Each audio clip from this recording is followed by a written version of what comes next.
Selamat bertemu kembali pemirsa semua. Kali ini saya mau menjelaskan tentang pemakaian gurita atau kalau orang Jawa bilang grito ya. Jadi mungkin teman-teman yang misalnya keluarga baru nih atau baru punya anak seperti itu. Kadang sama eyangnya, sama orang tuanya seperti itu disuruh pakai gurita. Nah, gurita itu apa? Lah seperti kayak di gambar ini loh.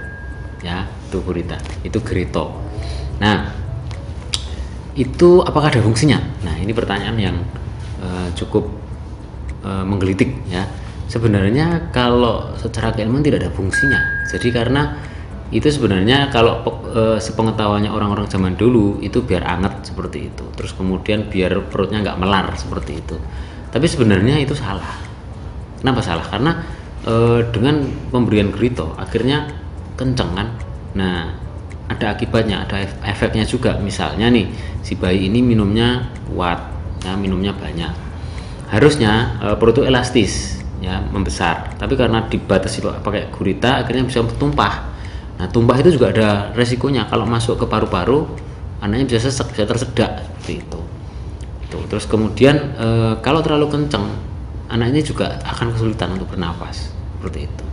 Jadi tidak perlu pemberian gurita. Kalau misalnya pengen anget, ya tinggal pakai kaos dalam. Terus kemudian perut yang membesar itu sebenarnya semua bayi perutnya akan membesar karena dinding perut bayi itu memang masih tipis, jadi belum tebel, ototnya masih tipis. Tandanya apa masih tipis? Suara usus itu akan lebih kedengeran gitu loh. Kalau orang dewasa kan nggak kedengeran karena dinding perutnya udah tebel. Kalau anak-anak masih kedengeran karena masih tipis seperti itu. Jadi nggak ada gunanya. Terus kemudian takut kalau pusernya bodong seperti itu.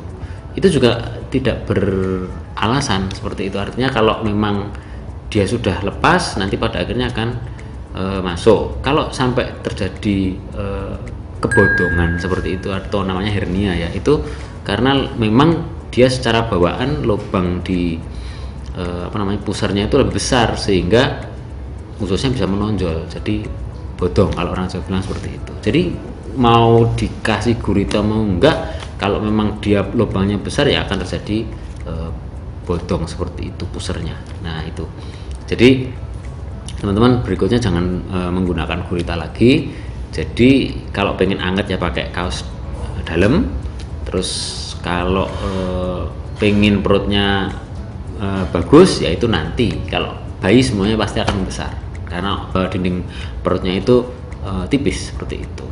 Terus kemudian kerugian yang lain lagi apa? Karena kalau dia dibungkus ditali pakai gurita seperti itu akibatnya apa? Kalau pada saat kencingnya ini tumpah, misalnya dikasih diapers gitu ya, terus tumpah karena sudah penuh, akhirnya basah. Nah nanti resiko untuk terjadi jamur itu juga lebih besar.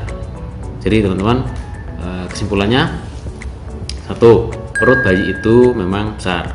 Terus anget itu bisa dipakai kaos dalam. Terus puser bodong itu kalau dia lubang pusernya memang besar, mau dikasih gurita mau enggak, tetap aja dia akan bodong seperti itu. Terus kemudian pemberian gurita dia akan menyebabkan sesak. Nah terus berikutnya lagi bisa timbul jamur kalau memang lembab dan basah. Itu teman-teman tips dari saya. Nantikan video-video saya selanjutnya di channel saya. Terima kasih atas perhatiannya.